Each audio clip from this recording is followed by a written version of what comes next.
Sumay, it's so lovely to see you again.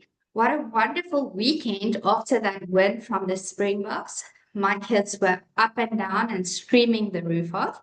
How are you doing? I can only imagine that excitement, but it was really, truly thrilling this weekend, I have to admit. So I can just imagine the two boys going up and down. So I'm also really good on my side, but kind of exhausted, with the end of year fatigue kicking in. And then we're also busy with the new center in Noordjewel here on our side, where we're going to have like the indoor sensory gym, and we're busy with all kinds of things just because we're going to have our open day on the 6th of December. So, for all our existing clients, our existing students, just to come and have a look at our new premises. So, that is extremely exciting. We can't wait for that. But it is definitely, I can feel that it's starting to, I can feel the tiredness coming in. But no, absolutely good. And then, actually, on that topic, with the indoor sensory gym and everything like that, jumping to what our topic is for today and what we're going to cover, it is actually talking about whether parents can start intervention too early. And this is actually a question that we get all the time. Yes, right. So I think the big question always is, am I being that mom or am I being a lazy mom? So parents usually don't know where to juggle this. When do I intervene? What is early intervention? Exactly. And it could be helping a toddler with communication, building their sensory foundations. It could be teaching them about emotional regulation through play. Yeah, so I think, I have a very good example of how I used to be that mom with a therapist number on speed dial. Obviously, we have that at our day, so that is very much on my phone. And I think it's also a problem when you do work in the field because you think, okay, this is a problem or that is not. So in my own life, I used to be both of those moms. So with my firstborn, when he did not walk by 12 months and everyone else's kids were walking, I got this physiotherapist and I took him there and she told me, calm down, chill, he will walk when it's time to walk. And sure enough, he's playing rugby today, he's 7 years old. He plays all kinds of sports, rugby, tennis, everything. So, you know, I should have just left it. But then my second born came and when he came, I had, believe it or not, same issue. So I did not learn from the first one. But it was a good thing because by the time that I got that worried feeling, I decided, let me take him to a chiropractor. And it was so good because about a week after the chiropractor, this little man was walking. So let me show you this little footage of this little man starting to walk with an apple in his hand, his very first steps. So let's quickly have a look at that.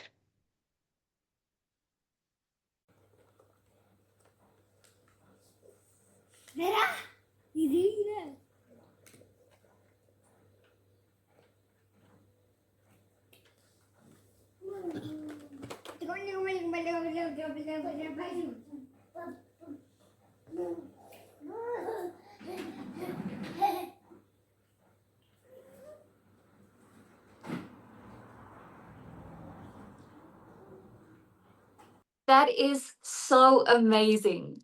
I promise you, I think that's my favorite part of this entire podcast. I can't believe it. And I think it's also, it gives a sense of calm to everyone listening, to know that this feeling is completely normal. It, whether you are a professional working in this field, or whatever your profession might be, it is something that pops up with every mom out there, and the uncertainty and everything like that. So That is absolutely amazing that you shared that, Cherie. Thank you so much. I think another question, that comes in is, so is there a thing like too early? I think, Sumay, the thing that these two examples show you is that there really should be a balance. You and I both have special education in the field of early intervention. And even for us, it's very difficult to pinpoint when is early intervention necessary. But as a mom, you are always questioning yourself. Now, I don't think there is such a thing as too early intervention. However, I think there is something as pushing too much too soon without any context.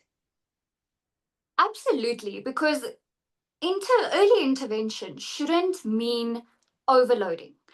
Um, Especially with, like a lot of therapists. It should mean understanding where your child is at and what their brain is ready for at that moment. Otherwise, you can actually do a little bit more harm than you'll do good.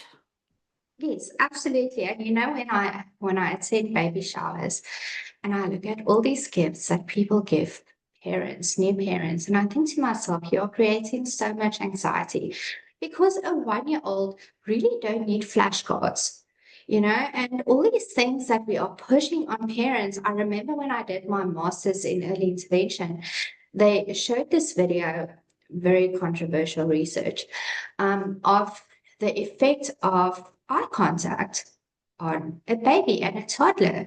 And that really is the only thing your child needs is for you to be present, to be responsive, to see that laugh, to see that smile. But if you are so focused on, okay, flashcard number one, this is a shoe. Oh, baby got it wrong. Of course, baby got it wrong. You are setting your child up for failure. Just take in that smile and that first eye contact. Just take in your child while they develop. Otherwise, you will actually miss out on the social development of your child. Absolutely. And to add on to what you just said, of course, social media has such a big effect on us these days. I remember just over the weekend, I saw a video of a mom that is working so much on her child's vocabulary, and they're now starting with maths and everything. And it's not really the age that the child is at where she has to start with maths yet. And I was thinking by myself, by doing things like this, the amount of anxiety that parents should be experiencing when watching this, and thinking, oh, but my child's not there yet. And it's really, Cherie, what you said just now is the most important thing, is to be present and make that eye contact with your child, and really be present in that moment, and not necessarily try, and even from your side as a parent, necessarily try and um, just stuff their head full of information that their brain is not necessarily ready for yet. Um, so, what we know from neuroscience is that the brain is the most flexible or the most plastic within the first few years. Right. So that is that neuroplasticity that we focus on, right? And the problem is if you put too much effort into one part, then you kind of neglect the other part. So what you were just saying, Sim, actually reminded me when I worked as a preschool teacher to pay for my studies. There was this little boy, and he was in my class. I had the 3 to 4-year-old class. And this child did not play with any friends. Obviously, they don't play with friends at that age, but he did not play at all. He did not interact with other kids. And the reason why that was is because his parents actually expected him to do maths. And I'm not talking about 1 plus 1, I'm talking about long division and things like that. So, I think from a parent side, yes, there is a point where you can do too much. But I think where we are moving to now also is as a professional, we also have to be very careful because there is a point where Yes, we all want to refrain from too early diagnoses and from labeling a child if it's wrong. Absolutely, especially in today's day and age where all parents have Google and they all can diagnose their own kids and all of those things. But we can also not tell a parent, don't do anything. You know, if I didn't take my child to a chiropractor to help with his alignment, you wouldn't have seen that video I showed just now. You know, so you can also focus on the symptoms of your child. You know, nothing takes it away from at least trying to do something. Yes, I know by this age my child should do ABCD. Okay, let me try to do some activities, age appropriate activities for my child that will help with this neuroplasticity. Absolutely, and that's something that shouldn't be taken for advantage is the plasticity of the child's brain. So when we support the brain early on, we're literally shaping stronger connections. So if a child struggles with attention or language or emotional regulation, we can lay a better foundation before habits or compensations kick in. And that is the absolute beauty of early intervention. Yes. So now I think, Sumay, the question is, when is early too much? So I don't think the question should be when is early too early? It should be when is it too much? You know, because some parents think more is better. Absolutely. You know, the therapy everyday schedule Yes, that's there. exactly. And the 2-year-old going from speech to OT to physio all in 1 week. And, you know, they get therapy fatigue and it's done. The child is exhausted. Exactly. And anything that you then try and do with the child, you know, to try and help them, it's basically that effect of it goes in the one ear and out the other one. And then basically that is in a way time wasted. So intervention should be, like you said earlier, it should be supportive and not stressful. It should be something that, you know, when you and I see clients, it's very often there's, oh, I can't wait, it's my session now. And that's what you want. You don't want the child to feel like, oh, okay, one more. Let's just get it done with and tick it off the list. Because it's about that balance and enough to create growth, but with time for rest, and for play and for family. Yes, absolutely. And I think, you know, early intervention should happen at home. I think you shouldn't put too much effort into buying all that money can. You can use bath time, you know, you can watch TV and discuss emotions. You know, you can let your child play in the mud and climb and explore safely. Um, I'll put a photo up now of my little one as we are packing up our house. He is climbing the cupboards, and obviously, I'm freaking out as a mom, but it's also very good for him. So, there should be boundaries, but again, I think parents should be present. I think the best early intervention is a present parent. Absolutely, because every time that you respond to your child, it builds a bond of trust and it teaches the brain to adapt. So that's absolutely like almost like a safety hammock, you know, that they know I'm safe, I have attention, I can trust. That is one of the most important things. Yes, absolutely. So I think, Sumay, the question is there a thing like early intervention? No, but it has to be developmentally appropriate. How do you, as a parent, know what is developmentally appropriate? Is that 3-year-old sitting there doing maths? Is that developmentally appropriate? If you do not have this education background, how would you know? And that's where you go to the CDC's website, which the link we'll put down below. But that's where you go and you go have a look. What is actually the standard for my child?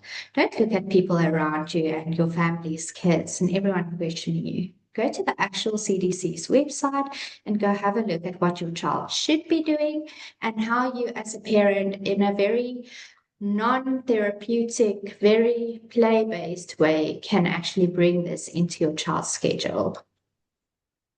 Yes, because the key is timing with intention. So, you know, when you are dedicated to helping your child with the certain milestones that they need to reach, you have to be intentional about it, you know, and really be there because like we said earlier, is that the best intervention takes place at home, in your child's safety zone where they feel relaxed and they can really take these things in a very high quality manner. So it's early support, gentle pace, lots of love. That's the important thing. And that's the old day away. Absolutely, yeah.